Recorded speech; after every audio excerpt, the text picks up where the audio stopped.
Got it? Good. Yeah. A typical Aussie. Anything he likes, he loves. Voulez-vous check up avec moi? Anything he dislikes, he hates. You know something? I once said you didn't have enough heel in you to be a wing commander. You got enough for the entire Air Force. And anything he doesn't understand, he hits.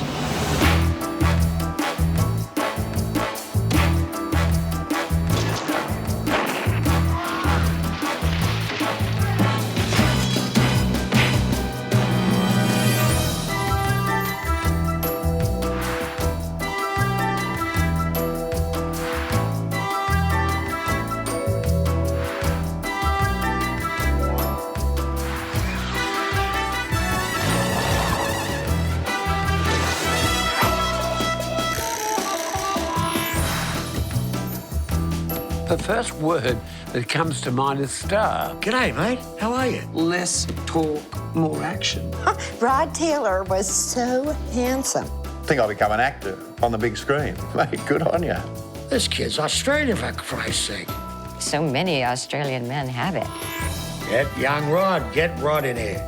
He's a man's man. He's a woman's man. Are you out of your bloody mind? You do know who the centre of attention is. There's another thing. Rod stood up for me and knocked somebody out. Oh, wait a minute, Mr. Warner. Claim to fame was quite a lovely bosom. All right, let's talk movies. A movie star. Proper movie star. Oh, Christ. I always thought that was bullshit. Who the fuck is Rod Taylor? What has he done? But when it comes to time, we are prisoners. Rod Taylor. Ernest Borgnine. These men are heroes. I'll blow his head off unless you drop them guns. Travis McGee. You have enough heel in you to be a wing commander. Come on, let's go! I told you to get out of here! The last time I would have bet my life on it. Lucky you didn't, you'd have lost. Now we get the hell out of here. Inhibition and no shame.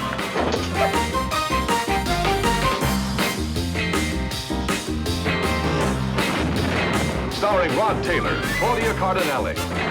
He's going to arrest him for murder. We ain't going back, sir. We're going to croak him. The Liquidator. Rod Taylor as Sir Francis Drake.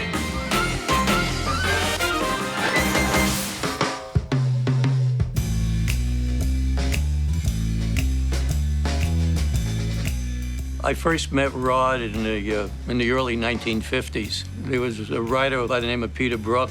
He used to give a monthly party at his house. Back then, I was 28 and Rod was about 25. Rod was sitting on a chair and I was sitting at the bar. And I looked at Rod and he had blue eyes and he had a cashmere turtleneck sweater. But that isn't what impressed me. What impressed me, there was about 4 beautiful girls hitting on him.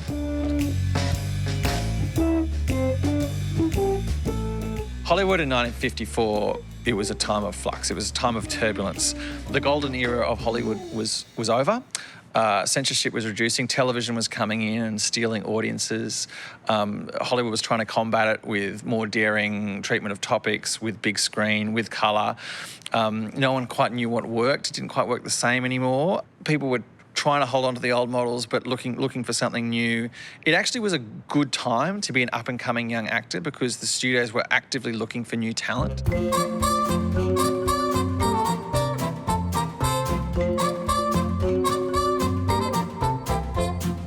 He works well certainly with Jane Fonda because he can handle women. It's not as if he's never touched a woman before. It's a lovely, breezy film with Rod playing light comedy, and he was very good at it. It's ironic, but actually, from interviews of the time, he felt uncomfortable making romantic comedies. At least he claimed to be. He always felt awkward in that genre.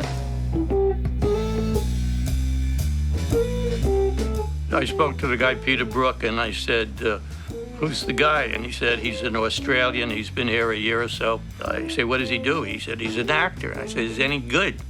He said, you know, he thinks he's terrific. As a matter of fact, he's going to be appearing on a Playhouse 90 this week on Wednesday or Thursday night. And so I watched it.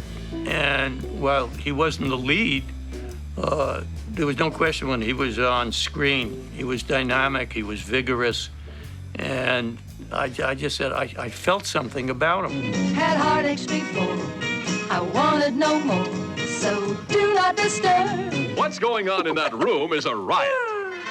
Yes, there's really something wild afoot. As Doris Day and Rod Taylor, two madcap young marrieds from America. Rod co-starred twice with Doris Day in the mid-60s in the films Do Not Disturb and The Glass Bottom Boat. And this was a time when Doris Day was one of the biggest, if not the biggest box office star in America. She was extremely popular. And to co-star against her was a real coup. I want to get to my wife. You mean Janet's in Paris? Janet's in Paris with that sex maniac you dumped in her lap. Rock Hudson, Cary Grant, they would do that, and Rod did it for two films, two very popular films. In particular, The Glass Bottom Boat is a lot of fun. She got hooked by a spaceman. You're the mermaid. Yes, I'm the mermaid. Didn't recognize you with your clothes on. He really held his own against her. He was a very, very good comic actor, and it's a mystery why he didn't do it for so long. I don't think he thought of himself as a funny actor. I mean, maybe he was not offered them as well. I should say that, I don't know. But it's a great shame that he stopped making comedy. For 30 years, he didn't make a single comedy, and I think that was a great loss. Rock Hudson wasn't so good with that as Rod, I think, and yet Rock did quite well with Doris Day. He's probably equally or more comfortable with the blokes at the pub, but he can talk to women, and that's really important. And I was single at the time, and I think I would just like the leftovers, you know, for what happened, and that's how I first met Rod.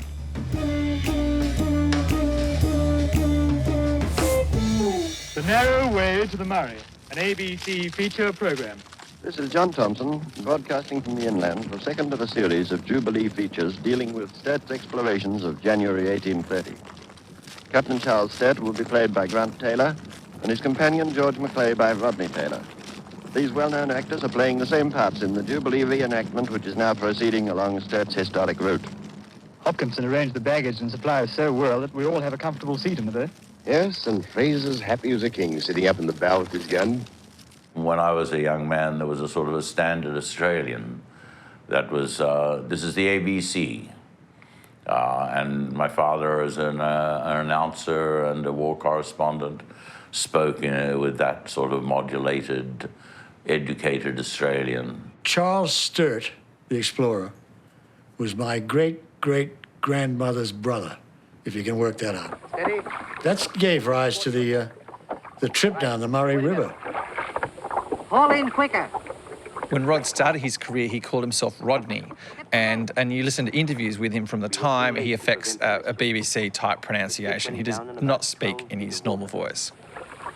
Well, my mother was frightfully English, and she shouldn't have been because she's from Hull and Grimsby, so, you know. But she was very English and very proud of it, and Dad was very Aussie and very proud of that. And so that ended up with a series of clashes that went on for the rest of their lives. It was the Australia of the 1930s and 40s, so white Australia policy in full effect, western suburbs of Sydney. Dad was kind of an illustrator and a commercial artist.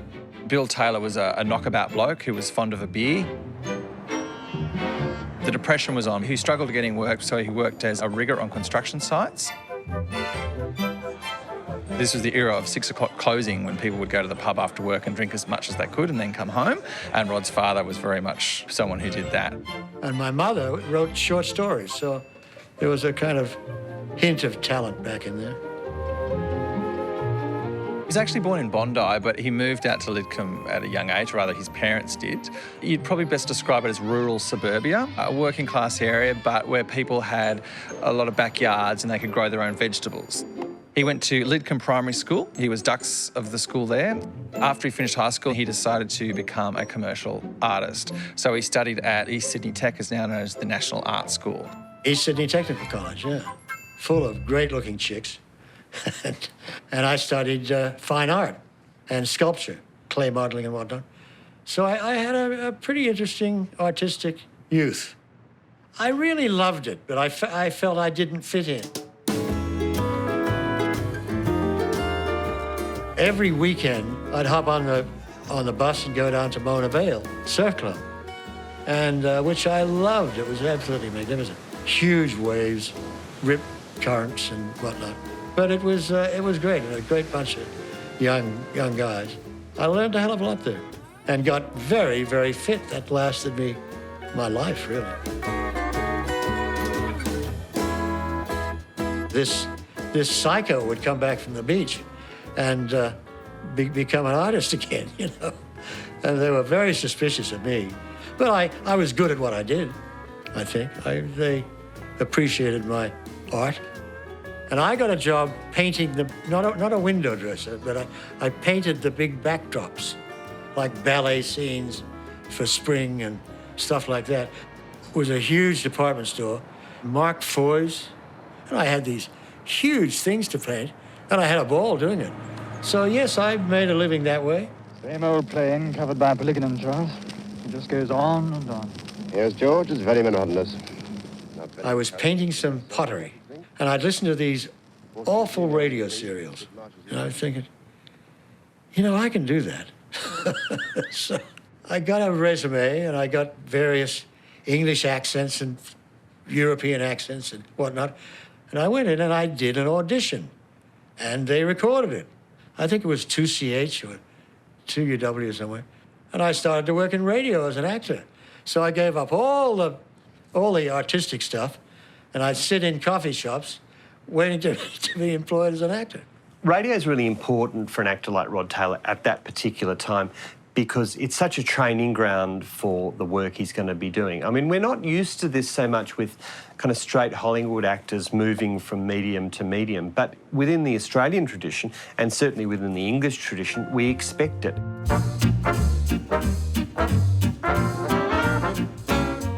First proper film was King of the Coral Sea, which was made by Chips Rafferty. Rod played a friend of Chips, Jake Gennaro, who was an American. And Rod got the role in part because he was so good at American accents.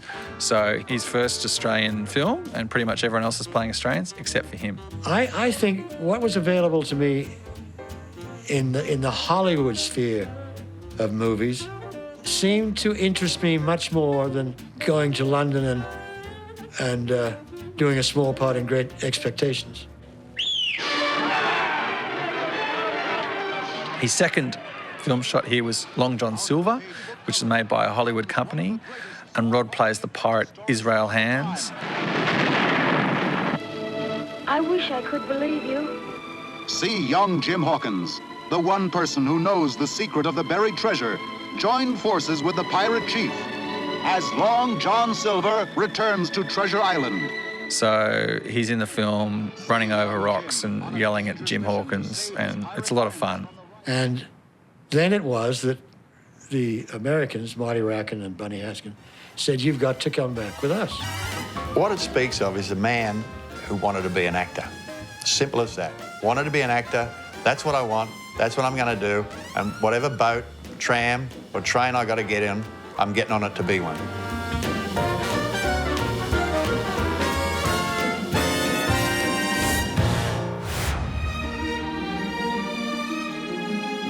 MGM were on a talent drive, and he signed up with that studio. It was still MGM, but it was very much on the decline. I remember walking onto the MGM lot through the gate. I was going in to see my new dressing room. Clark Gable was walking out, and his arms were full of crap from his dressing room.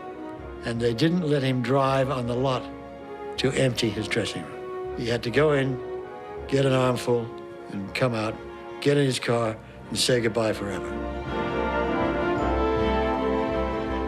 The relationship with the studio was quite good for him. He got some good roles in some important films.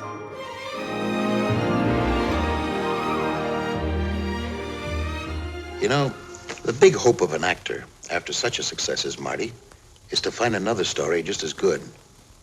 I was mighty lucky to be selected by MGM to join some fine players in making The Catered Affair.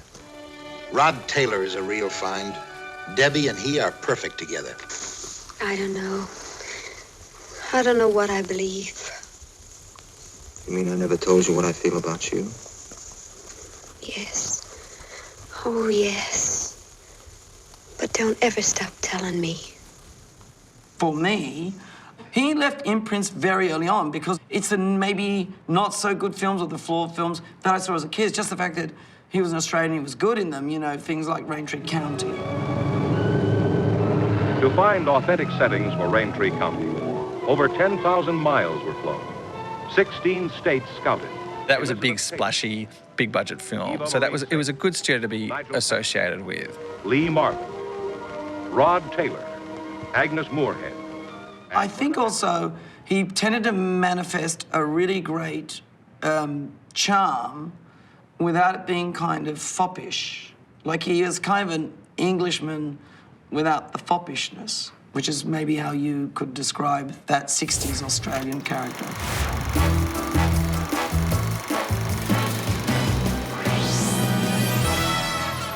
The first scary movie my parents ever let me see was The Time Machine. And it left a huge impression. Such stories as H.G. Wells' War of the Worlds and Jules Verne's 20,000 Leagues Under the Sea have challenged mankind. So today, man is successfully probing deep into the mysteries of the universe. Can he penetrate the greatest mystery of all, time? George Pell was the dearest little goblin I've ever met. He was wonderful. He had his little puppets and his little stories and his little models, and he was just an incredible man-child. You know, he had a great imagination, and he borrowed a lot of stop-motion stuff from Disney, which people hadn't seen before, you know, flowers growing and stuff. But he put together a hell of a movie. He was a physical guy, and yet he was an immensely intelligent scientist. And you never met too many well-dressed Victorian Englishmen who were that athletic, frankly, in movies. It certainly wasn't in the script. What are the people like? Ah, the shape of things to come. It's lovely Yvette Mimieux. And what happened? Rod Taylor, in that time machine, watching history collapse and come back together again, is one of the most influential moments for me as a filmmaker. Not just me, it's gone on now for decades. There's an episode of The Big Bang Theory where Sheldon and co sit in the lounge room in the original time machine and play Rod Taylor. It is by far the coolest thing I have ever owned. The exact time machine that carried actor Rod Taylor from Victorian England into the post-apocalyptic future. That's one movie of his that I'm very keen on. I love The Time Machine. I love the story. I love the way the film was done. That picture became an icon that helped his career later on. See The Time Machine. The thing is, it took a while for the film to be completed. There was a long time in post-production, so it took a while for the public to see what he could do. And as a result, then that's what prompted Rod and his agents to start looking at TV. And then he went into Hong Kong.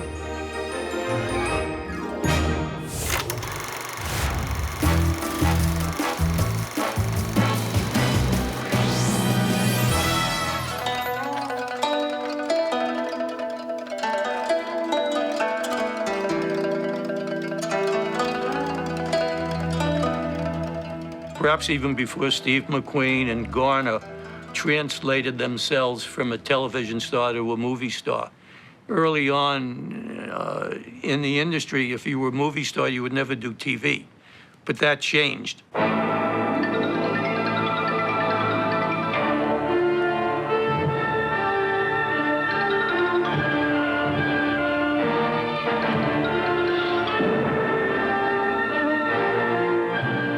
My biggest and best series, I think.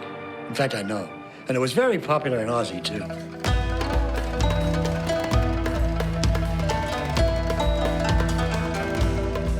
It was a great idea, great series. We went to Hong Kong and shot all around, you know, in and out of brothels and forbidden territories and all these places to get background footage. Then built a Hong Kong street at 20th Century Fox. And it was a real class effort.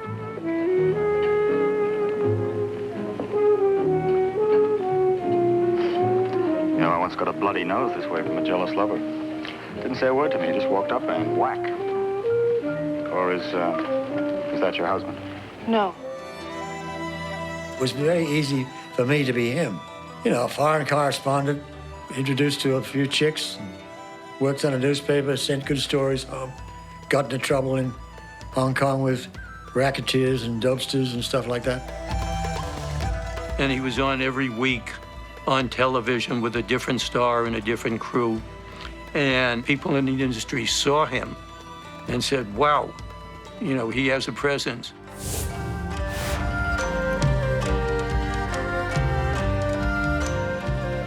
Glenn Evans was a foreign correspondent. He was a sophisticated man of the world and a man of action. He had a different guest star every week, played by some of the best-looking women in Hollywood from the time.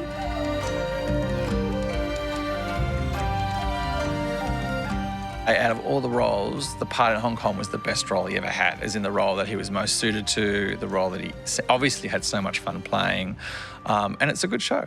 See thousands of years ahead of your time. When The Time Machine eventually came out, it was at the same time as Hong Kong, and it was the combination of the two as a 1-2 punch. That's what really established him. Both roles are kind of oddly similar, as he was an intellectual man and a man of action. That's not always a common combination, and Rod could pull off both. You'll see that his most iconic roles, that's what he plays. After the late 60s, he stopped playing men of thought and he just played men of action in broad terms. He just played cowboys and private eyes, and he seemed to lose that degree of sophistication that he had earlier on in his career.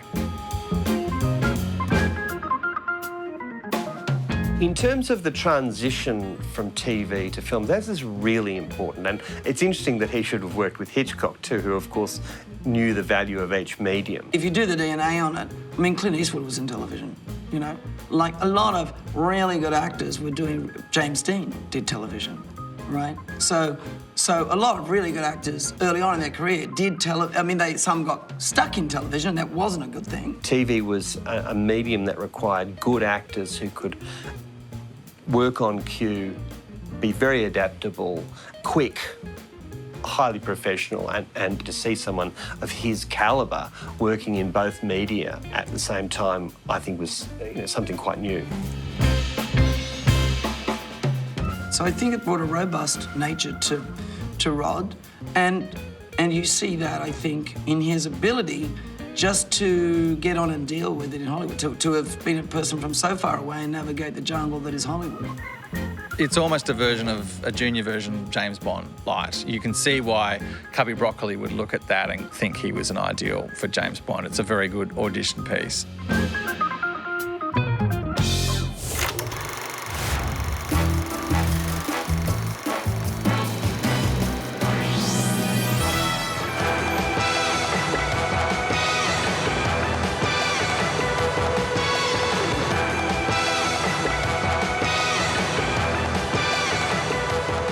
Cubby Broccoli was a very, very nice guy. He was testing everybody to play Bond. And it was my kind of stuff. You know, leading man, action, that kind of thing. Shoot guns, get girls. I think he probably would have made quite a good James Bond. Rod Taylor had that special quality. There wasn't anything else up to that standard available at that time. It could have been very interesting. Well, he would have been a great James Bond. Oh, Rod would have been a wonderful James Bond. I said, Cubby, it'll never work. No way. Never work. That's TV. It'll never work on the big screen. Oh, God.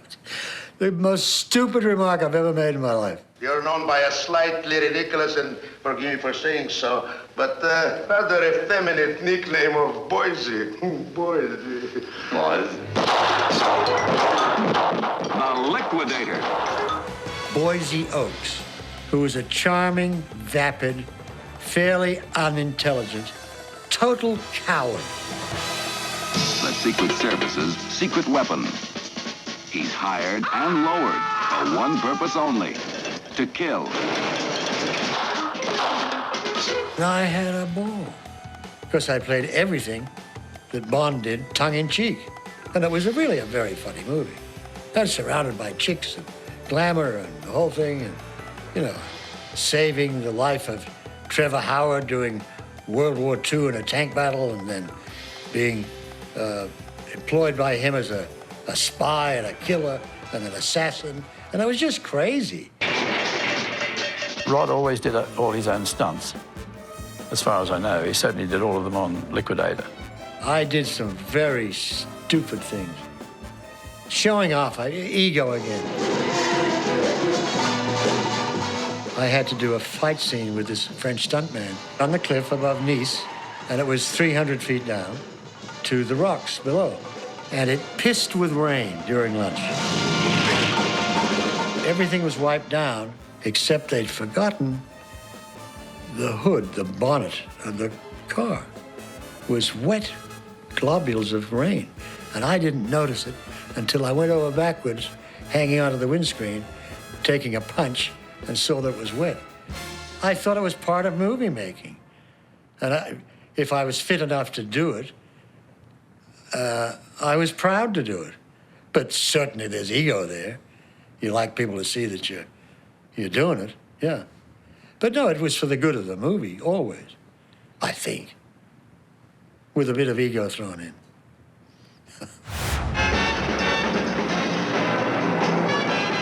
I think Rod would have been good Bond.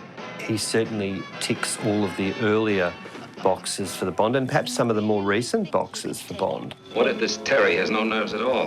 What if it just won't rattle?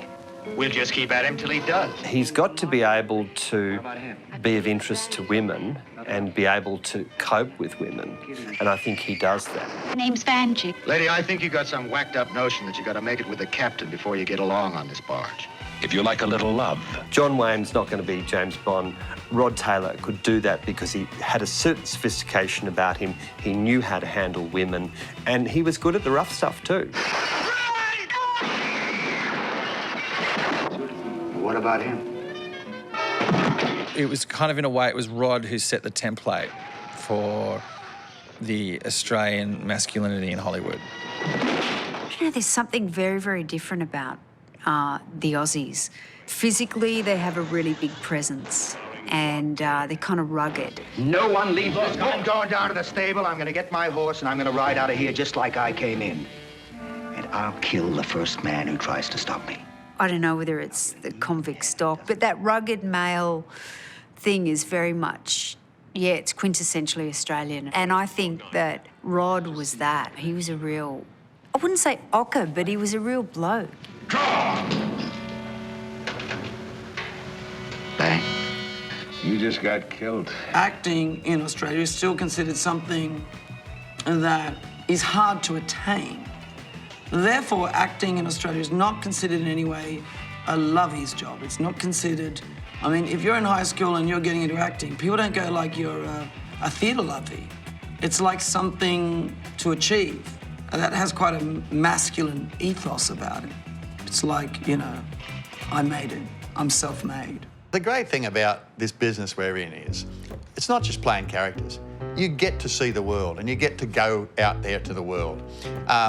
And, you know, that's what Rod was able to do in choosing to do a lot of the shows that he did. He wanted to be an adventurer. You know, you can be an actor who just sits in one place and just does that, or you can be an adventurer. You can go off to a lot of countries and have fun and learn about them and pretend you're the bloody, you know, some pirate.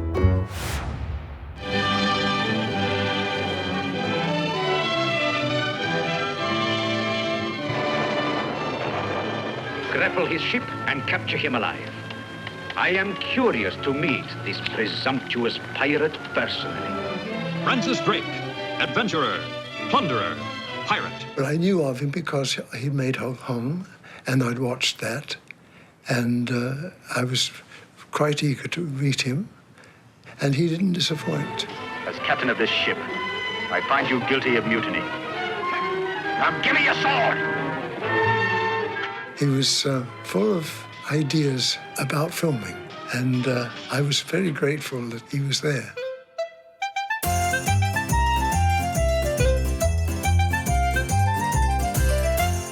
He also appeared in a film called Colossus and the Amazon Queen. Oh, my God. Yes, I did. Which you can get because it's public domain. Melita, I'm warning you. I won't stand for this insinuation. Melita, we could make beautiful music together. Melita.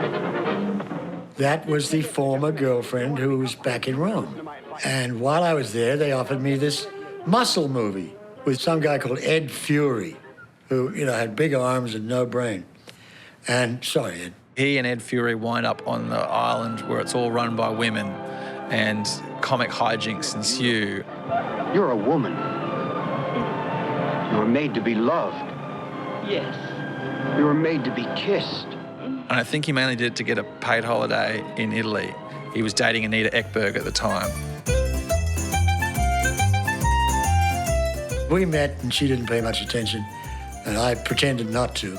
So I didn't see much of Anita Ekberg then. Later on, it became hot and heavy.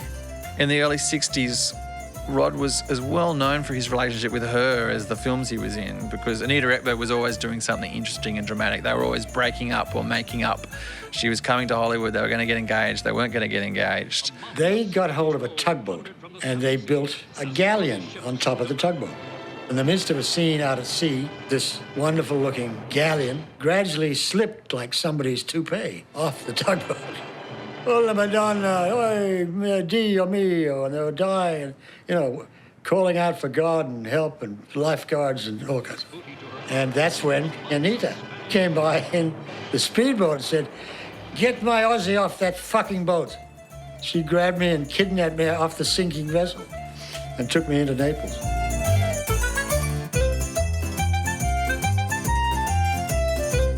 We'd go into a restaurant with Anita and Rod and my wife and I, and it was like bedlam. And I remember the first time we did this and we came home and my wife said to me, she never wants to go out with him again. And I said, why, honey? I mean, it was an exciting night. She says, look, honey, for you it might have been exciting. For me, if I walked into that restaurant stark naked, no one would have looked at me.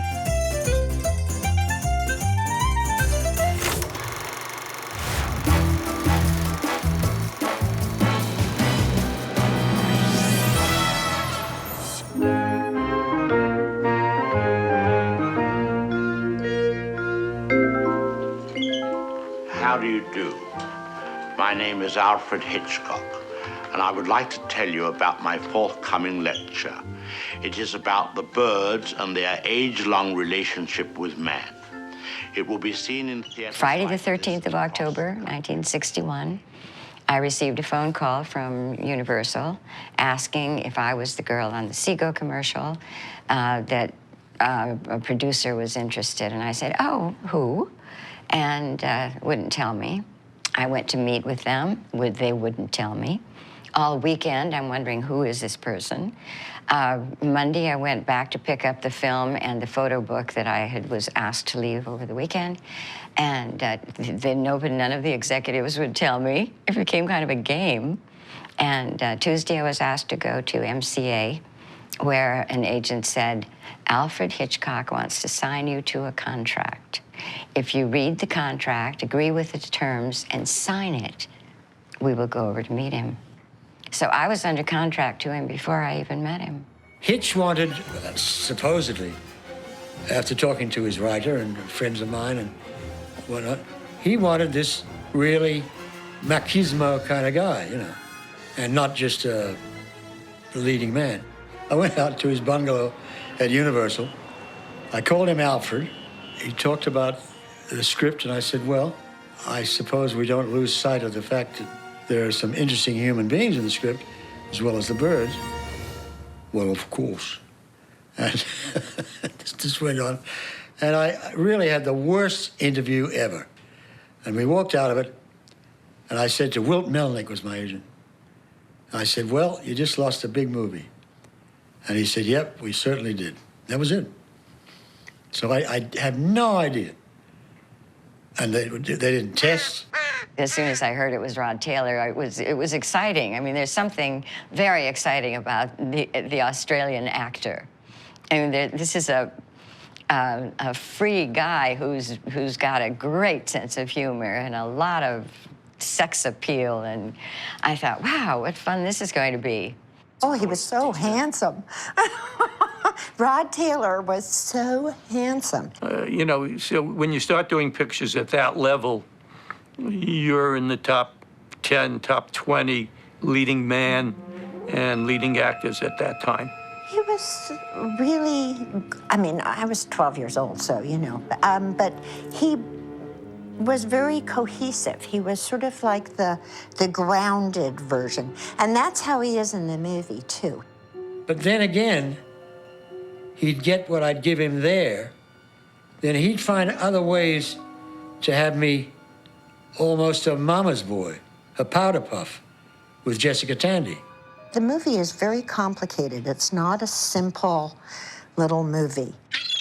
I mean, if a guy is attracted to a girl, he doesn't suddenly look like a pansy in front of her because of his mother. It just doesn't happen. But he'd make sure that that was in there. So it's so strange. In other words, he wanted one thing, and then he wanted to cut your legs off with another. And yet, you know, you can totally see how he was attracted to Suzanne Plachette's character, how they could have been a couple. You totally see that, and that love loss and Jessica's character getting into the middle and splitting that up. He just didn't like leading men, but he loved his chosen goddesses. For instance, Grace Kelly, and then grooming Tippy, you know. Well, I think Alfred Hitchcock did not want any kind of relationship like that. And I believe he made it quite clear to Rod, stay away from the girl. Mother? Yes? My mother and I are washing up after Tippy has left, having had dinner with us, and we're washing up and putting things away and clearing up after dinner. She's very rich, isn't she? Yeah, I suppose so. The father's part. And I noticed that as we put stuff away and we're acting and talking and what, I'd open the door to the refrigerator and no light would go on. So at the very end of the rehearsal, I said to Bobby, the cameraman, I said, Bobby, don't forget the practical in the refrigerator. Just like that. Hitchcock said, we will now take a 2-hour lunch while Mr. Taylor, our technical advisor, tells us how to make our movie. And he broke for lunch.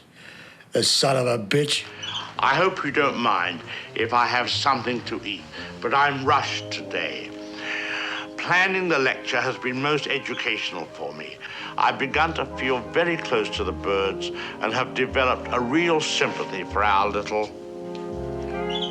What was I saying? He wanted a more macho than he'd been used to. And that's funny coming from him, because he was always on the kind of protective, defensive. He didn't want to spend too much time with his leading men, any of them. Except, of course, you know, he loved Carrie, and I don't blame him. But I don't know. But that's the story I heard from Evan, who said something about, so they finally got a guy with balls that clanked.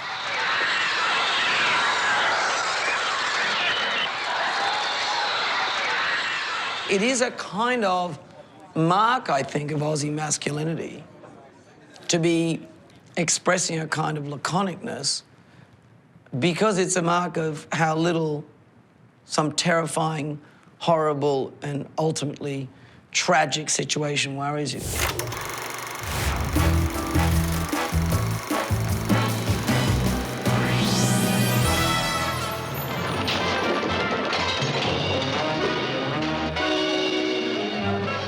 It started out with John Ford, who's been an idol of mine in terms of the good, old-fashioned, great director.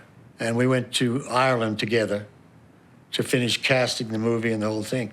And we got on like a couple of drunken sailors. Really got on well. We were making the film together. It was marvelous, with the total permission of Bob O'Brien at MGM. And it was a wonderful script, I thought. He was there when I arrived in Ireland, but he was very ill. He was in a bed, and that's all I saw of him. And then he just didn't appear. It was Jack Cardiff in the end. Who, as well as being a good director, was the most magnificent cameraman. And then, of course, Maggie Smith, was cast as Nora, young Cassidy's girlfriend. These are the great men of our time, John. I'm playing so-called young Cassidy, based on Sean O'Casey, the beloved Irish playwright. with John Ford, who's steeped in Ireland, with Dame Edith Evans, Dame Flora Robeson, Sir Michael Redgrave playing W.B. Yeats, wonderful Maggie Smith, Julie Christie, and the whole of the Abbey Players from Dublin. I was so out of my element. I can understand why he would feel that. Shauna Casey is, you know, so Irish, and Rod was from a long way away.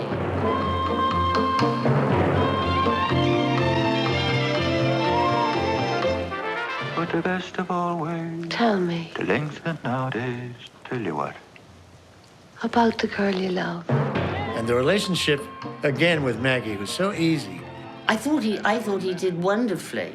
He had no need to be scared. But we seemed to laugh at everything. We giggled at everything all day long. Would you put me poor little brother down, please? What, sir? Me poor little brother, would you put him down, or God will never forgive you? So I'm a phony American from Australia, cast as an Irishman, and sent over to Dublin as Sean O'Casey. That picture just showed that he was an incredible actor. I really believe it's my least commercial success and my favorite movie. I loved it. I'd never met anybody like it before in my life. I thought he was absolutely sensational. So I didn't have to act much. Let's put it like that.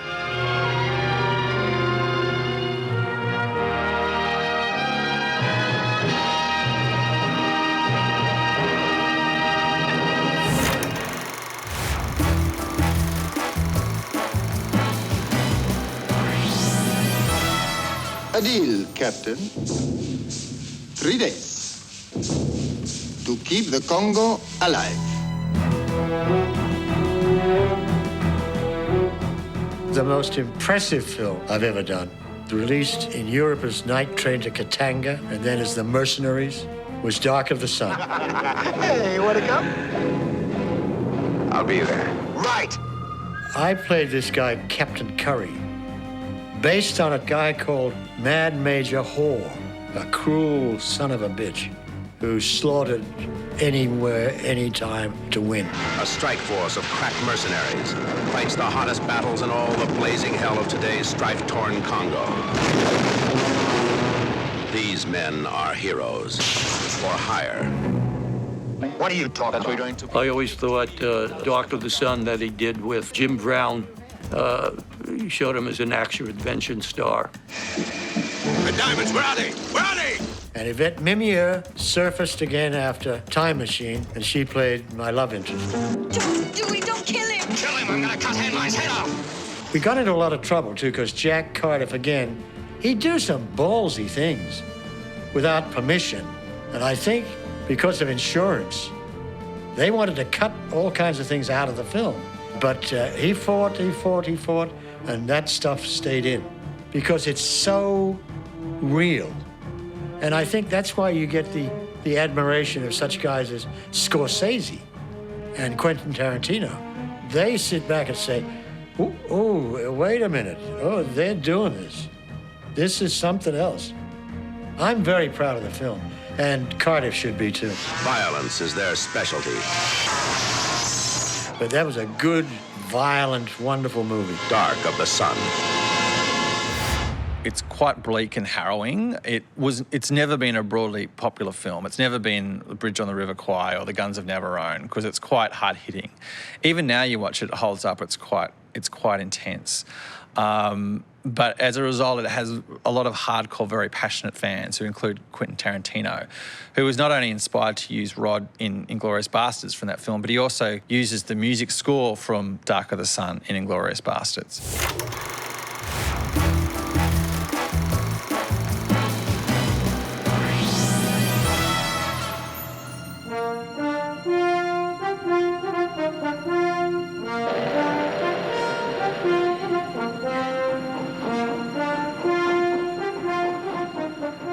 He was doing Westerns at the time, and he was always looking for co-stars, you know, that fit his bill, and Rod fit the bill.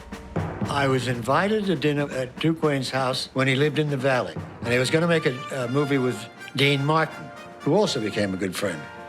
And I went over, and it was kind of, you know, a lovely kind of in group of guys who liked each other. And I was allowed into the group and suddenly felt very much at home.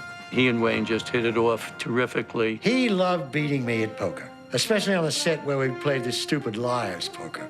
Now, Rod's a very creative guy. He's a great actor. He can do a lot of things, but he's a terrible card player. I never won, and I hated it. And Wayne hustled him in cards. And the next day, Rod called me up and said, you got to write a check to John Wayne for $2,000. I said, are you out of your mind, you stupid Australian son of a bitch? I went down to his house in Balboa Island, and he was down there with all the trophies on the walls. And we sent the check to Wayne, and the beautiful thing about Wayne, he never cashed a check. It's a shame they never got a chance to appear on screen apart from that one occasion. I think they would have made a good team. The Train Robbers has some good moments, but it would have been a better film, I think, if Rod's part had been bigger and he'd had more to do. However, his friendship with John Wayne endured. But perhaps the Paul Newman example's a really interesting one, where you've got a fairly straight up and down guy who's got this thing going on behind him. Sometimes a little dark, sometimes a little edgy, frequently a little feminine in a sense, which just gives it that edge. I'm sure that's what Hitchcock wanted out of him from the Birds. He had a sort of a down-to-earth quality. There were no, I mean, he's a man's man, he's a woman's man, he's an ideal man. And all of those qualities, I think, shone through. Yeah, John Wayne, people would say John Wayne was a man's man, or people would say Gary Cooper was a man's man. So there is an equivalent. I think the thing with Rod is he's an Aussie man's man, which is only slightly differently nuanced. And I think it has a little bit more rough and tumble about it. And I think a little bit more, well, what we call laconic, yeah, no big deal. What our leadership has been is less talk, more action.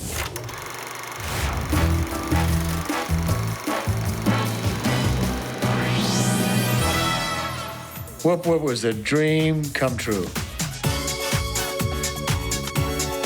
Stephen Elliott came over here. I didn't know him, except I'd seen Priscilla, Queen of the Desert. People wanted me to make another Priscilla after Priscilla, and I decided, no, I'm going to make anti-Priscilla. I'm going to do all the things that I couldn't do in Priscilla, that I saw trying to make that film. The character of Daddy-O is the most extreme white Australia policy bigot from another century. And this is my first big film, second big film that I'd worked on, so I wasn't massively confident. And we went back to Alice Springs, built this whole town with the greatest crew you can imagine, and we had a ball.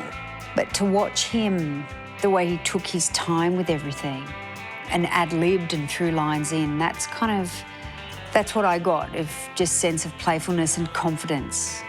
120 degrees in the shade, and it was a funny, funny movie. And boy, did I play this Aussie. Just totally wonderful. When we got to that tap dance scene, he got up on the bar and he said, Steph, I think I can only do this once. He said, you're just going to have to trust me. So I had as many cameras as I could and I rolled on it. And Rod danced his heart out.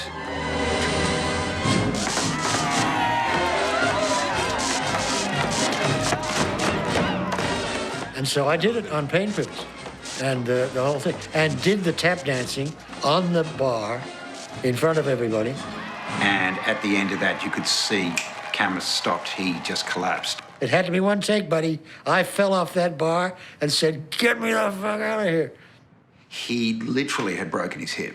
Despite probably being in America for all those years, he never lost his sense of humour, you know? He never lost his Australianness.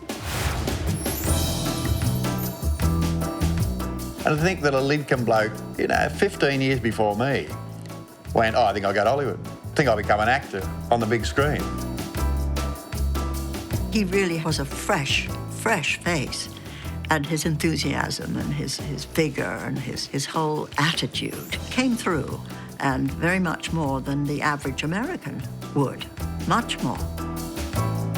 And I remember him just being so easy and straightforward. It didn't feel like we were acting, if you close inverted commas. But my father said to me, you know he's Australian. And I remember thinking in that moment, oh, you mean Australians can be in movies? I think he was very underestimated as an actor, which I think a lot of men are if they're handsome and they're leading men. I love what you've done. I love the doors that you opened for all of us. Good on you, mate.